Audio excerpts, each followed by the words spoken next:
wind blowing softly in the background. Chapter 1. The abandoned cabin in the misty highlands of western Pennsylvania, nestled at the end of a forgotten dirt road, there stood a cabin that time had left behind. The locals called it the Hollow House, not because it was empty, but because it seemed to echo with things long gone. Soft forest ambiance. No one had lived there for decades. Kids whispered rumors about strange noises. Teenagers dared each other to go up to the porch, but most people, they just looked away. Jack Thompson, a 68-year-old retired Army medic, didn't believe in ghost stories. Pause. It had been 3 months since Annie died. They had been married for 40 years. She was his anchor. Her sudden passing left a silence so deep it swallowed whole days. Slow emotional tone. One rainy afternoon, Jack packed his bags and drove. No destination, just away. Something pulled him off the main road to that old crooked cabin. Wind creaks through old windows. The porch sagged. The ivy climbed up broken shutters, but Jack felt something there, not fear, but familiarity. He bought the place the next day. Music. Soft, scratchy, like an old vinyl record. There was no record player in the house, no radio. Footsteps on wooden floor. He stood up, flashlight in hand. The living room was dark, the kitchen empty. But the music kept playing until he reached the hallway. Then it stopped. Pause. Nothing. No wind, no music. Just the sound of his own breath. Jack returned to bed, but sleep never came. Morning birdsong. The next morning, Jack told himself it was a dream, but something on the porch made him pause. A single white daisy, fresh, untouched by morning dew. Slow music fades in. He hadn't seen daisies nearby, but Annie used to grow them. She loved them. He picked it up, held it. Soft whispering wind. In that moment, Jack realized this cabin wasn't just haunted, it was waiting for someone who still listened. Fade out music slowly, soft forest wind, birds faint in the distance. The second day at the cabin began with fog. A thick, quiet blanket of mist settled between the trees, wrapping everything in a grey silence. Jack stood on the porch, holding a chipped mug of black coffee, staring into the woods. The daisy was still there. He hadn't touched it. Couldn't bring himself to. Pause. He wasn't superstitious. He wasn't. But in the stillness of the morning, with that flower resting on the old railing, like someone had just set it down, the house didn't feel abandoned anymore. It felt watched. Low, eerie hum. He kept reading. The last entry was barely legible. The date was August 17th, 1971. I think I'm going to hide in the attic tonight, just for a little. I heard footsteps on the porch and Mama isn't home. I hope the man doesn't find me. Jack looked up, hand trembling just slightly. He wasn't alone, but strangely, he didn't feel afraid. End of chapter. Tone music fades in slowly. Ambient forest wind, soft but tense. The morning came heavy with clouds. Jack sat at the small kitchen table, flipping through Lily's journal again. The entries stayed with him, especially the ones about the man in the woods. He couldn't shake the image, the girl's small handwriting, the fear in her words. Pause. He kept returning to one line. He doesn't wave. He doesn't move. Just watches. Jack sipped his now cold coffee and looked out the window. The forest loomed in the distance, still, shadowed. He wasn't a man easily spooked. Decades in the military had trained that out of him. But something about this place, about Lily's words, stirred an old instinct. Pay attention. By mid-afternoon, Jack laced up his boots, zipped his jacket, and grabbed a flashlight. It wasn't dark yet, but the woods were thick, old-growth trees crowding together like they were keeping secrets, leaves crunching under boots. He passed the edge of the property, stepping over an old, broken fence post. The air shifted, colder, damp. The deeper he went, the quieter it became. No birdsong, no rustling, just the sound of his own breathing and the slow, deliberate rhythm of his boots on fallen leaves. Pause, hold 2 seconds. Then, a sound. Lily giggling, very faint and distant, soft, high, a child's giggle, barely there. Jack stopped in his tracks. He looked around. Nothing but trees and silence. Wind picks up slightly. He kept going, following the vague direction of the sound. The forest thickened, and then an opening, a small clearing, round, unnatural, almost like something had burned it out long ago. At its center stood an old swing set, rusted, 2 chains, 1 seat missing, the other hanging still. But there was no wind. Jack approached slowly. Creaking metal chain swaying, etched into the bark of a tree beside the swing, almost hidden beneath moss, was a name. Lily, 1971. He brushed it with his fingers, heart tightening. This wasn't coincidence. Pause, quiet. Then he noticed something else. Beside the tree, half buried under leaves, was a small white shoe. Child-sized, molded with age, but unmistakable.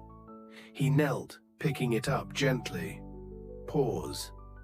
His throat dried. Who had come here? Who had left that? And more importantly, why did the forest feel like it was watching? That night, Jack couldn't sleep. The wind had picked up. The trees moaned against the pressure. And above it all, every so often, he thought he heard it again. Lily's voice faint. "Don't let him find me." He sat up in bed. The journal was still on the nightstand. He opened to the last entry. August 17th, 1971. The words glowed in the flashlight beam. "I'm going to hide tonight." Jack stared at them, then at the shoe he'd found, now sitting silently on the kitchen table. Pause, slow, eerie music fades in. He flipped the page again, but something caught his eye. A tear mark in the corner, like a page had been ripped out. Was there more? He grabbed his flashlight and returned to the attic. Dust drifted lazily in the beam of light as he pulled open boxes, flipped through books, checked behind trunks and boards. Then, in the corner, something. Wood shifting, small knock. A piece of the floorboard was loose. He pried it open. Inside was a small cloth pouch tied with fraying ribbon. Inside, a tiny lock of blonde hair and another photo. Lily, again. But this time she wasn't smiling. She was looking off to the side, expression pale, as if distracted. And just like the first photo, there was that blurred shadow in the background, closer this time. Jack's hands trembled. Pause. This wasn't just grief, or trauma, or imagination. There was something real here, something unfinished. Music softens, hold atmospheric tone. He whispered into the darkness of the attic. "What happened to you, Lily?" A faint thump. Below, from the kitchen, he froze, flashlight down, careful footsteps on creaking wood. He descended the stairs slowly, heart pounding now. In the kitchen, the shoe had moved. It was now sitting in the center of the table, facing him. Heartbeat sound, slow, ambient. Jack didn't move for a long time, but he knew in his gut this wasn't fear. This was invitation. He was part of this now, whatever Lily's story was. It wanted to be told. Early morning forest sounds, birds, wind through trees. Jack hadn't planned on having company, but the next morning, as he was scraping burnt toast out of a rusty pan, the crunch of tires on gravel caught his ear. He peeked through the window. A red SUV. Pause, faint slam of car door. And from it, a figure jumped out, backpack slung over one shoulder, curly hair bouncing in the morning light. "Ellie?" Jack muttered, almost in disbelief. Soft music cue, warm, welcoming. Ellie was 14, curious as a cat, and the closest thing Jack had to family since Annie passed.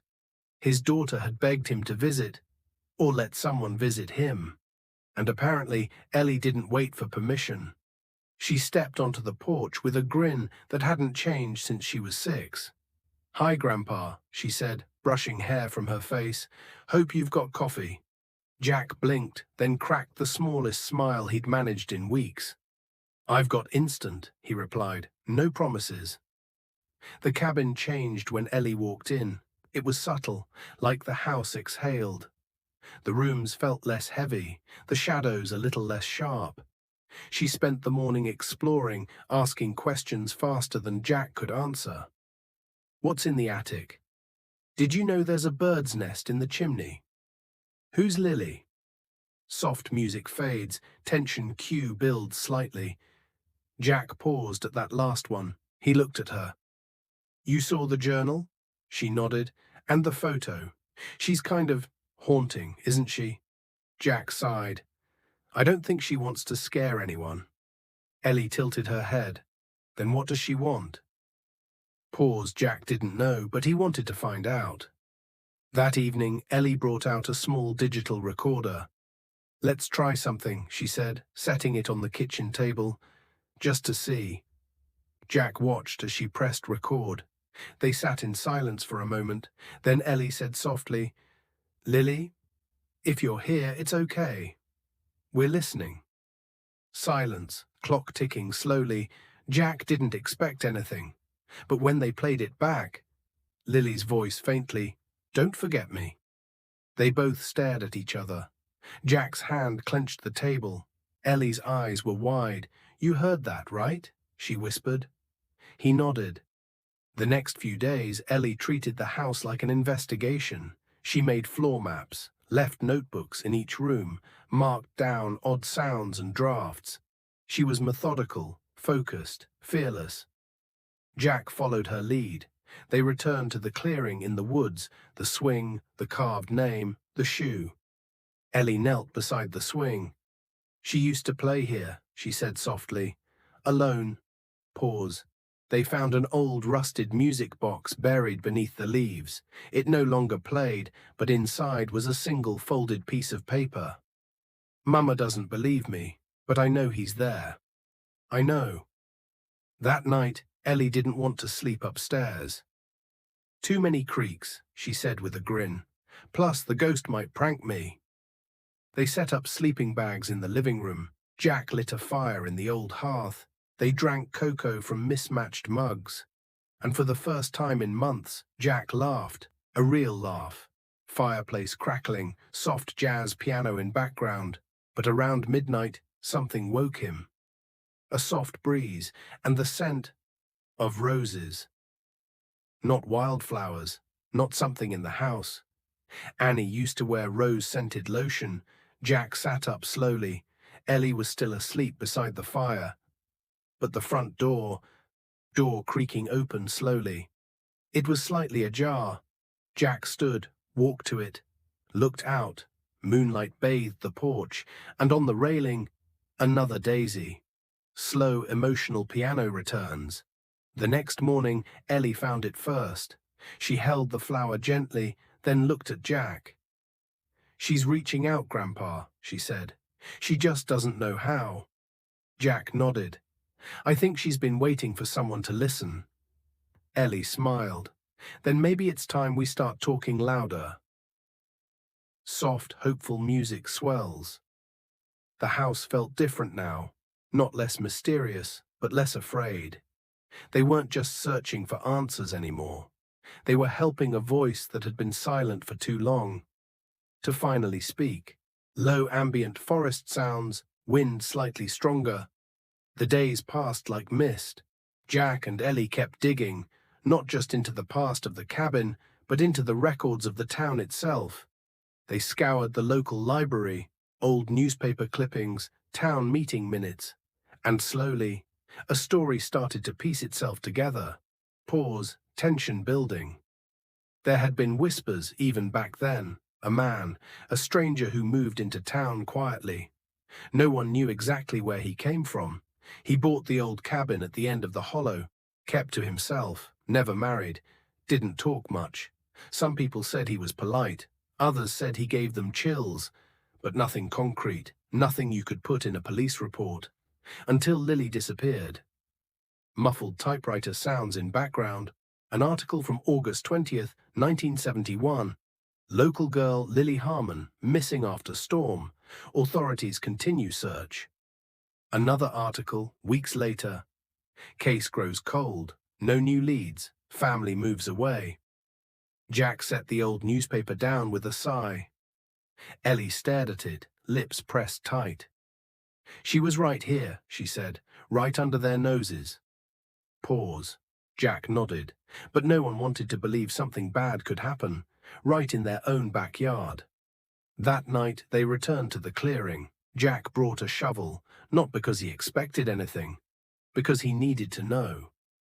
Shovel striking soft earth, they dug where the swing set stood.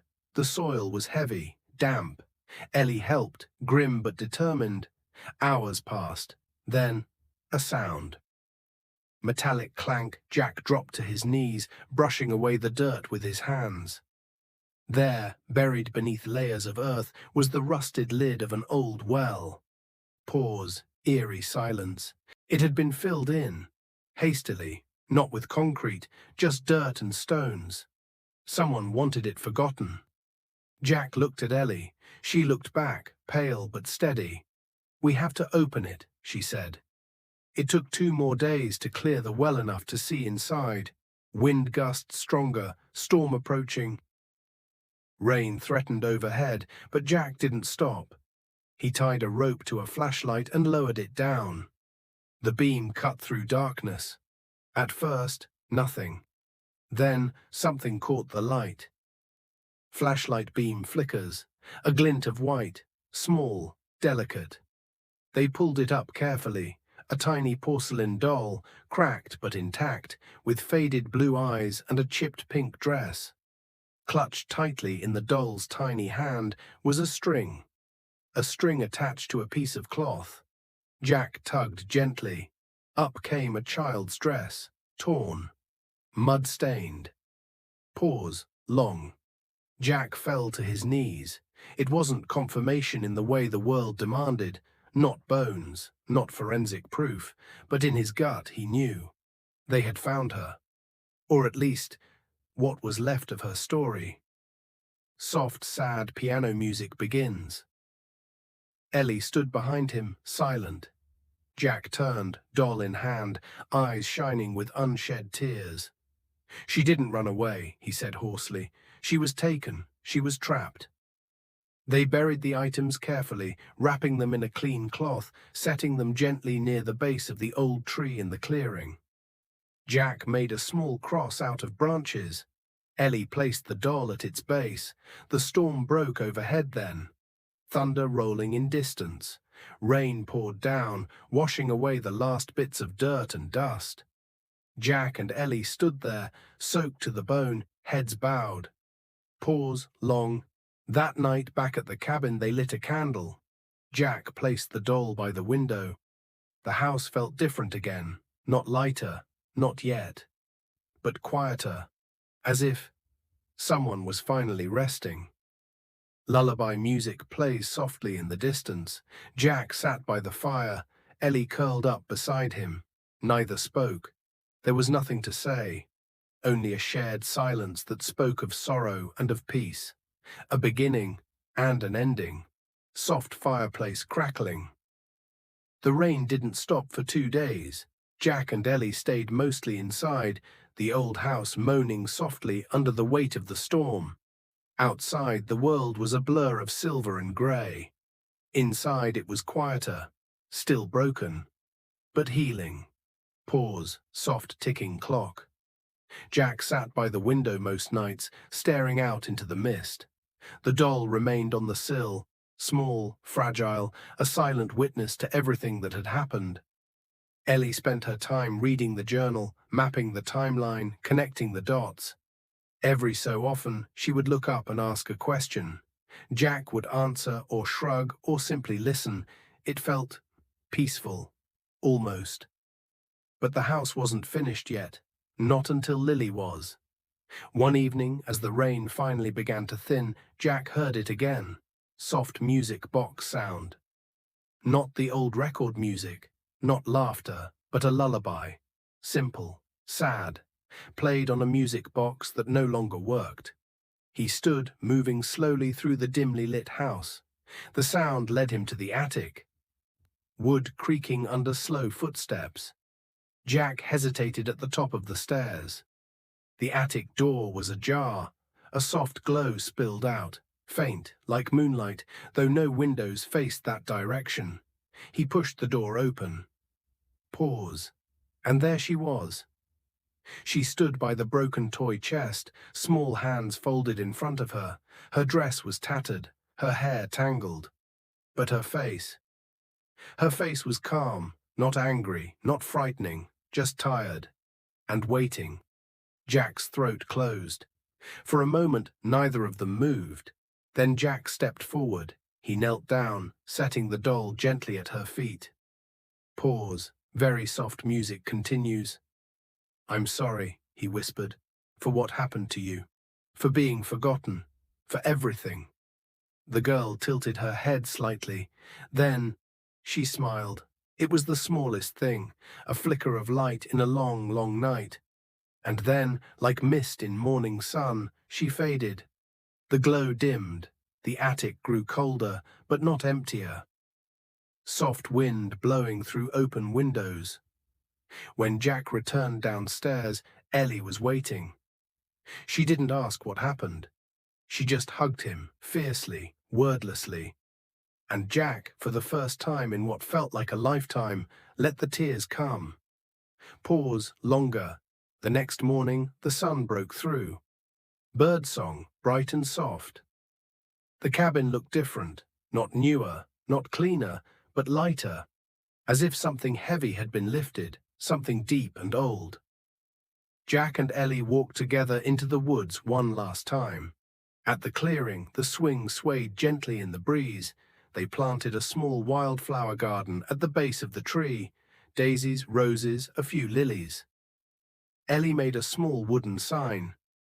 Lily, always loved, never forgotten. Gentle acoustic guitar music fades in. Jack stayed behind for a while after Ellie returned to pack. He sat on the old swing, the chains creaking softly under his weight. And he talked about Annie, about Lily, about loneliness and forgiveness and the long, slow work of healing. Pause. Maybe Lily wasn't the only one who had needed to be found. Maybe he had too. As he stood to leave, a soft breeze stirred the leaves, and, just for a heartbeat, Jack thought he heard a giggle.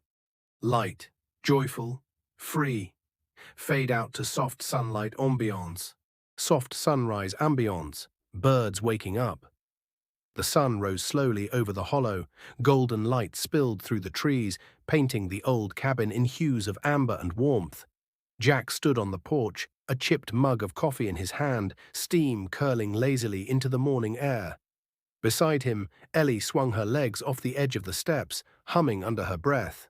Pause. Soft acoustic guitar begins. The world felt different. Not just the house, not just the woods. Inside him. For the first time in years, Jack felt light. The events of the past week felt almost like a dream. Distant, blurred at the edges, but real where it mattered. Lily's story wasn't a secret anymore. She had been remembered, honored, set free. Jack sipped his coffee and closed his eyes against the sun. That afternoon, they drove into town. At the little general store, Jack tacked a small flyer onto the community board. It simply read, "In loving memory of Lily Harmon, 1963 to 1971, lost but never forgotten. May her laughter echo forever in these woods." He didn't add a phone number, didn't need to. Some things weren't about attention. They were about peace. Pause. Back at the cabin, Ellie packed her bag. School was starting soon, and life had to keep moving. Jack helped her load the SUV. She paused at the driver's side door, looking up at him with a smile that was half joy, half sadness. "You'll be okay, right, Grandpa?" Jack ruffled her hair. "I'm already better." Soft breeze blowing. She hugged him tightly, then got into the car. Jack watched as she drove off, the red taillights disappearing into the green of the trees. The hollow was silent again, but not empty. Never again empty. He spent the rest of the afternoon tending the wildflowers they had planted at the clearing. Daisies, lilies, wild roses, bees buzzing softly, gentle wind. He talked to them sometimes, about Annie, about Ellie, about Lily. Maybe no one heard. Maybe someone did. Pause, warm, nostalgic music. As the sun set, Jack lit a small lantern and placed it by the window, a light for anyone still wandering. A beacon home. He stood there for a long time, watching the last of the light fade from the sky. And just as the first stars appeared, he whispered to the darkness, "You're safe now. All of you." Soft final guitar strum. Tomorrow would come, with its worries and struggles and unknowns.